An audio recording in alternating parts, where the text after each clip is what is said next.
Showtime! Welcome back to What's the Difference, a show where I tell you what the difference is.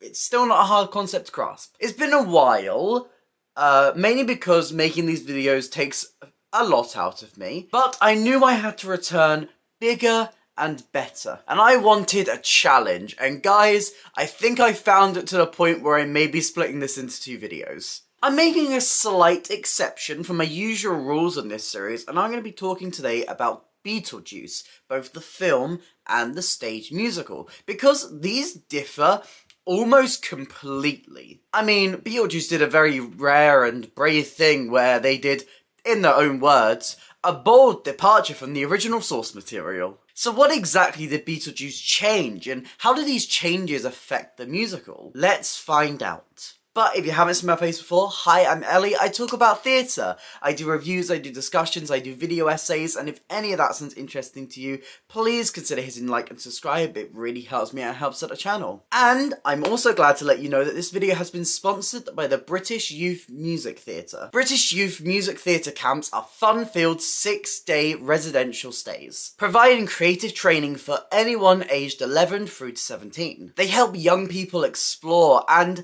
develop their acting, singing, movement, writing, devising, and instrumental playing abilities. Working with experienced theatre professionals, participants will create a musical in 1 week, usually inspired by a theme or a story that excites young people and encourages creative collaboration. Plus, they will receive a Grade 6 certificate in musical theatre, accredited by Trinity College London. The cost ranges from £775 to £675, but there are available discounts for young people who come from low-income households. For more information, head to the British Youth Music Theatre's website, linked in the description, and use the code EllieTalksTheatre35 for £35 off. Thanks once again to British Youth Music Theatre for sponsoring this video, and let's move on to the differences. It's hard to find a place to start talking about the differences between these 2 versions of Beetlejuice because they are so strikingly different. I know, it's in the name of the series, it's right there, what's the difference? But, I mean, this is the most difference that I have ever differenced. I think the clearest difference, and the most telling in terms of what each version is trying to achieve, is who we're seeing the film through, who our protagonist is, who we are most aligned with.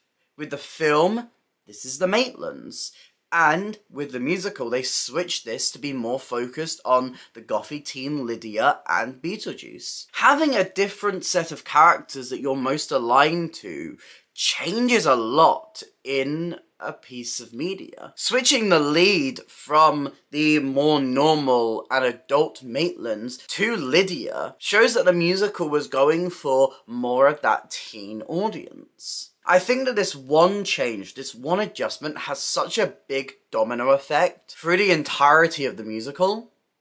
So let's break down the plot of the film to pick out what stayed and what went in terms of adaptation. The film starts with this big panning shot of Adam's model of the entire town, a pretty big part of the film that was completely cut for the musical. Actually, almost all of the parts of this introduction are cut in the musical. Adam and Barbara are on vacation, which they decided to spend at home. Cut! They own a hardware store in town. Cut! And they get a visit from Jane the estate agent, who is pleading with them to sell their house. Cut, cut, cut! They're working on their house during this time. Adam on his scale model and Barbara decorating the rooms. This kind of gets reworked in the musical to become ready set, but their obsessions and what they're doing changes in the 2 versions. As in the musical, Adam is working on building a crib and Barbara is obsessed with pottery. These changes are made in the musical to put a lot more focus on the Maitlands' lack of children and their hesitancy to have one yet. This is something that is mentioned in the film a little bit, but it's only really briefly touched on. As Jane the estate agent mentions when she's pleading to Barbara to sell the house, that it's really a house for a big family with children, which gets Barbara thinking. Adam and Barbara go out for a drive in their car to pick up some items from their hardware store, and Barbara mentions this to Adam. Adam says that they'll try for a kid soon, but very quickly they drive through the wall of a barn and car sinks and they die. Now, I think it was quite obvious that they were going to change this in the musical. This isn't the easiest death to replicate on a Broadway stage. And this isn't really Back to the Future where you can justify having the car. So instead, in the musical, the Maitlands plummet to their death after they fall through some rotten floorboards in their house. Now, I actually do prefer the musical's death, mainly for the reason that, well, they end up haunting the house anyway, so it makes more sense for their death to happen in the actual house, rather than them walking all the way back to their house, or just appearing back there as ghosts. So that's the introduction to the film. What about the musical? This version opens with the musical's central characters, as we find ourselves at the funeral for Lydia's mother, Emily. In the film, Lydia's mother is mentioned, kind of. In the film, we know that Lydia's mother is out of the picture. All we know is that Delia is her stepmother, and she seems content with this. It's not really used to portray trauma, or it's not really explored in that way. But the musical instead uses Lydia's mother as one of her driving motivations throughout the entire show. She wants to be with her mother again. She's in a very early stage of grieving, and she's very much not used to the way that her father's dealing with this, and she's very annoyed by that. Her obsession with death, her thoughts of passing over into the netherworld, all of this comes directly from her mother's death, and her need to reunite with her mother. It's a move from the musical's creative team that feels very natural, despite it not really having any footing from the original source material. The funeral happens and we get introduced to the man, the myth, the legend, Beetlejuice. There's a lot of similarities to Alex Brightman and Michael Keaton as Beetlejuice. Their fast manner of speaking, the croaky voice, the breaking of the fourth wall. But if the musical was going to have him as such a central character, they needed to make it so that he was a little bit more sympathetic. Because film Beetlejuice is, not nice. He is something. I wouldn't call him a bestie. How does the musical achieve this? Well, they just make him lonely. Beetlejuice is obsessed with companionship. He's been dead for so long, and he just really wants a friend at the moment. And he seeks that in first the Maitlands, and then in Lydia. The film Beetlejuice is a lot less redeemable. He's creepy and he harasses Barbara. And the fact that his screen time in the film is very limited means that our picture of Beetlejuice is just what is shown, which is this awful, disgusting creature. Whereas the musical kind of balances this and presents him more in the middle by giving him more of a relatable motivation. I'm honestly only really touching the surface of this discussion, mainly because I think this is a great video to go into by itself, and trust me, I will be doing it. But I'll say this for now, I think the musical did a really good job at taking the essence of the characters from the film and still getting their own way and getting to play with it. They're true to the original, but they still feel completely different and completely unique. After the Maitland's death in the film, they return to their house, and in the musical, they climb out of the basement. In the film, they're left to work everything out by themselves. They realise they have no reflection, they try to go outside and find themselves in this weird, sandy world with a sandy worm coming to eat them. And they find the book for the recently deceased. In the musical, as soon as they die, they are immediately greeted by Beetlejuice, who makes probably the worst first impression ever. But because the musical version of Beetlejuice burns the handbook, Adam and Barbara have no choice but to stay with Beetlejuice. Eventually, in both versions, the Deetz family moves in. There's a lot of differences here in their characteristics, so let's explore this character by character. Delia in the musical is almost entirely comic relief. She is this spiritual woman, she's completely over the top, she's a life coach who's obsessed with crystals, and she's positive no matter what. Whereas Delia in the film walks into the house and is immediately disgusted by it. A little gasoline, blowtorch, no problem. She's very spiteful. You can tell immediately that she doesn't want to be in this house. It's also interesting to note that Delia and Charles in the film version are already married, despite this coming a little bit later in the musical. She's joined by Otho, who has a much bigger presence in the film than he does in the musical. Film Otho lives with the family and is helping to renovate the house. He's this really camp man who has this beautiful chemistry with Delia, whereas the musical Otho only really appears a couple of times. Otho in the musical is Delia's idol and guru. He's name dropped a couple of times and finally shows up in Act 2, where he reveals himself to be a fraud. And then there's Charles. Film Charles is a lot nerdier than musical Charles. That may just be because of the actors they have. In both versions, he wants to fund and build this gated community in the town. But movie Charles just also wants to relax and watch birds. Finally, Lydia enters. They actually keep the same introduction to her, where the moving people lift her in on the couch. But the key difference here is that film Lydia actually likes the move and likes the house, whereas musical Lydia doesn't. The Maitlands try and scare the Deetzes out, but ultimately fail. In the musical, this is after Beetlejuice tries to coach them to be scary, and very quickly gives up because he realises they're awful at it. The film Maitlands actually managed to be quite scary, but the fact that the Deetz family can't see them makes their efforts ultimately worthless. It's roughly in this point in the musical where we get an exclusive scene where Delia tries to life coach Lydia to hilarious results. Now, up to this point in the film, we haven't really seen anything of Beetlejuice. We see him flick through a newspaper and look at the obituaries a little bit earlier into the film to try and get them to summon him. But it's now when he starts to advertise himself. First on a flyer that he gives them, and then second on the TV as he makes an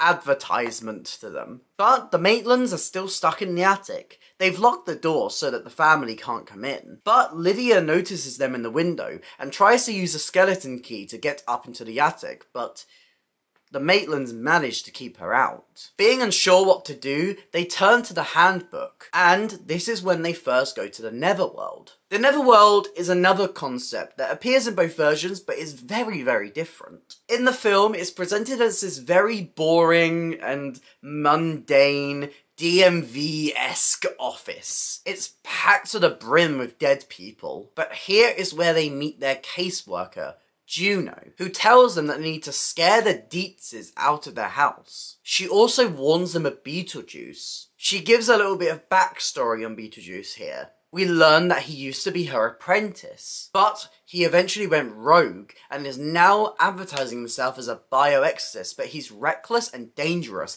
and the Maitlands should not summon him under any circumstances. Now, if we flip the script, Juno has a role in the musical, but it is a little bit different. Yes, she comes from the Netherworld. Yes, she seems to be a kind of authority figure there, but it's actually revealed that Beetlejuice's and Juno's relationship is different in that version, as Juno is revealed to be Beetlejuice's mother. A change which allows him to relate to Lydia a bit more, seeing as they now have this strained relationship between son and parent to play off with, similar to how Lydia and her father's relationship has been strained. We'll explore the musical's version of Netherworld later, as it only really appears for the first time in Act 2.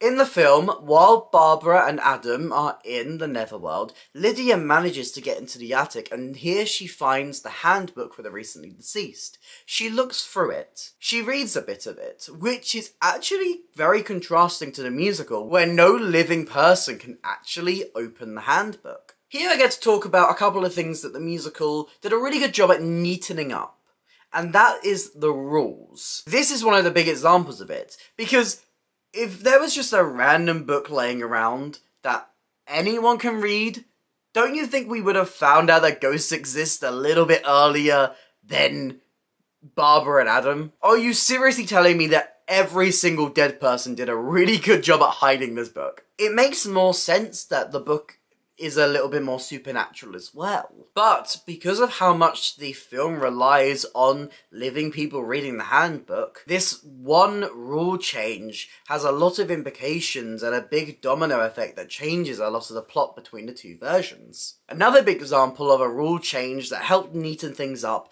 is the rules on summoning Beetlejuice. Now, in both versions, you have to say Beetlejuice's name 3 times. However, the film's rules are a little bit more complicated. Yes, you have to say his name 3 times, but it's not really specified whether this has to be spoken unbroken, like it has to be in the musical. Seemingly, you just kind of have to say his name 3 times to summon him, and to unsummon him, you have to repeat it again.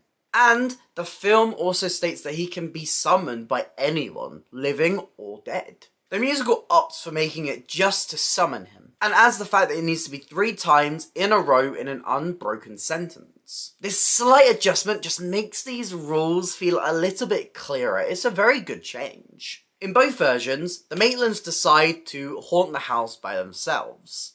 In the film, this is straight after their talk with Juno, and in the musical, this is just a little bit after Beetlejuice leaves them. They do the very typical ghost thing where they put holes in bed sheets and put them on. But in the musical, this is their first choice in how to haunt the house, which makes them look a little bit more pathetic. In both versions, this very obviously fails. It doesn't scare the family at all. They barely even notice it. But this is where they meet Lydia. In the film, they just kind of talk to her, but in the musical, they decide here to kind of team up with each other. But Lydia very quickly finds out, during the haunting, that Delia and Charles are engaged. Musical Lydia is distraught by this because it's so soon. He's already completely moved on from her mother, and this leads her to running up to the roof, ready to jump off. The film doesn't have them team up in this way. Lydia tries to tell Delia about the ghost, but she almost completely blanks her. And this leads to the Maitlands finally summoning Beetlejuice. Yes, the first time we properly meet Beetlejuice is 45 minutes into the film. They go to their model, and they shrink down to meet him. He comes off as slimy, unpredictable, and creepy as he tries to plead his case. The Maitlands very quickly decide not to go through with getting his help, and they go back by saying home 3 times. Do you see what I mean now about these rules just not being as tidy as the musical version? The musical version instead uses this point as the first meeting between Lydia and Beetlejuice, seeing as the Maitlands have already interacted with him. Beetlejuice is chilling on the roof, kind of sulking to himself, when Lydia arrives, and very quickly, he realises that she can see him. He almost immediately starts trying to plead his case and get her to say his name 3 times. But ultimately, Lydia realises that she doesn't need Beetlejuice because the Maitlands can do very similar tricks, and they can possess the family to scare the Deetz away. They team up and they head downstairs to the dinner party that the Deetz have set up. Unlike the film, where it's actually the Maitlands themselves doing this, there's no team-up element to it. Now we get to the Deo sequence. Despite being an element found in both versions, these do have a lot of details that differ. In the film, the party is being hosted for a selection of Delia and Charles's friends, mainly so they can come see the work that they've done in the house. While in the musical, they're hosting it for Maxie Dean, and Charles is trying to pitch his gated community idea. Now, Maxie Dean actually also exists in the film. We first see him on a phone call where he completely dismisses Charles's idea for the gated community almost immediately, and it's only later that he comes to the house. In both versions, Lydia does join for the party. In the film, she's in her usual get-up, but musical Lydia, now with the knowledge that Adam and Barbara are about to try and scare them out the house, she leans into Delia's idea of the perfect version of her and wears a dress that Delia suggests she wears earlier in the musical. This bright yellow thing that looks completely wrong on her. As soon as we reach Deo, it plays out pretty similarly. The first person to get possessed is Delia, then Charles, and then the rest of the guests. However, the musical plays around with the sequence a little bit more and expands it. There's similar elements like the shrimp hands coming out of the food, but it also adds its own elements like a talking, singing pig. Because why not?